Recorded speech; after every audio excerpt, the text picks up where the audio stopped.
Picture this. You're walking on campus and you see somebody trip over a crack on the sidewalk. They fall down, you start laughing, and your friend looks over at you and says, "I hope that happens to you." Your immediate reaction is, "Oh no, knock on wood." Today I'll be talking about where superstitions originated from and also be giving you a brief history lesson about them. I've only been researching this topic for a couple of weeks, but I have been able to discover things that I never knew, and now I will be able to share them with you. I'm sure that everyone has at some point crossed paths with a black cat, been scared of breaking a mirror, or have spilled the salt and thrown the salt over their left shoulder, hoping that it would bring good luck or bad luck. Today I will be discussing the origins of superstition. I will give examples of how a few superstitions came to be, and superstitious behavior among animals. The first thing that I would like you to know about is the origins of superstition. David Emery of About.com defines superstition as an irrational belief or a belief held in spite of evidence to the contrary. Superstitions have been around for over 50,000 years. The earliest superstitions were created so people could make themselves believe that good was going to come instead of bad. It was all psychological. In the ancient times, they would hope that a superstition would prevent an earthquake or thunderstorm from occurring. They began as rituals, but soon became part of their everyday life. Now that you have an understanding of where superstitions originated from, let me show you some modern examples of them and how they began. What created the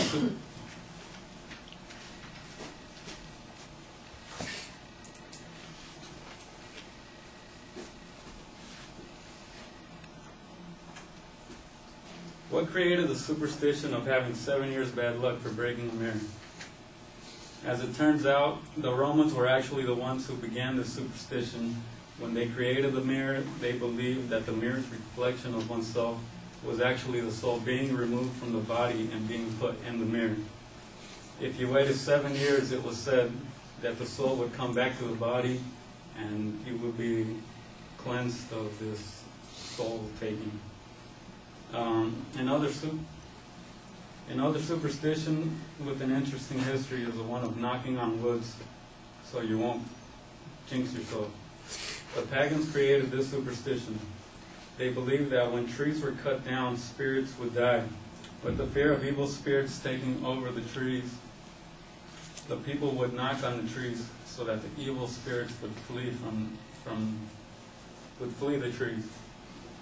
The most complex of the superstitions relates to Friday the 13th.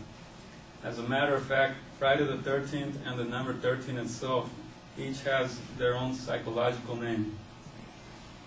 Paraskevedicaphobia and tricaidekaphobia. There are many reasons why people think that these days bring bad luck. A couple of reasons are that there were 13 people at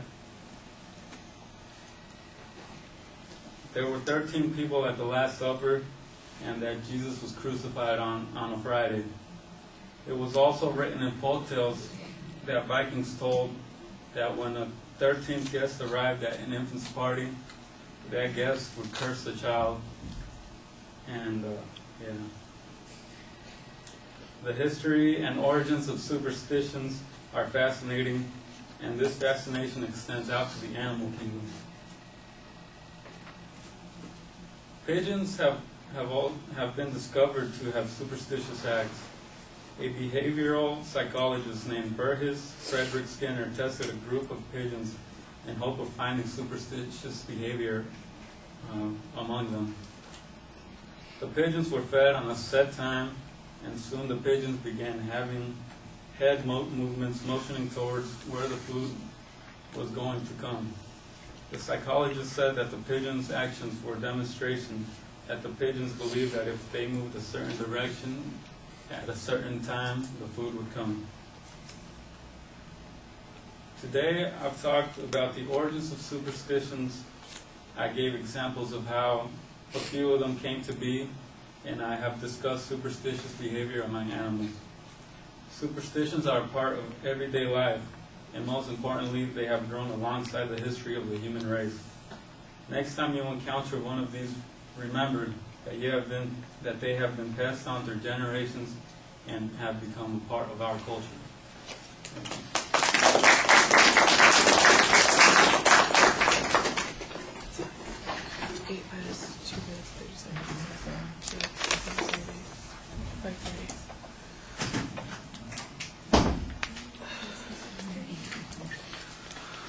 So Joseph, what did you think?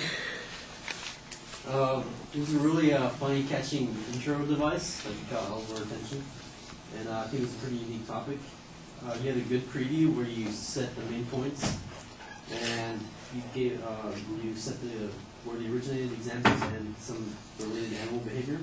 And you had really good detailed sources, and you defined terms pretty well, like you defined what superstition was.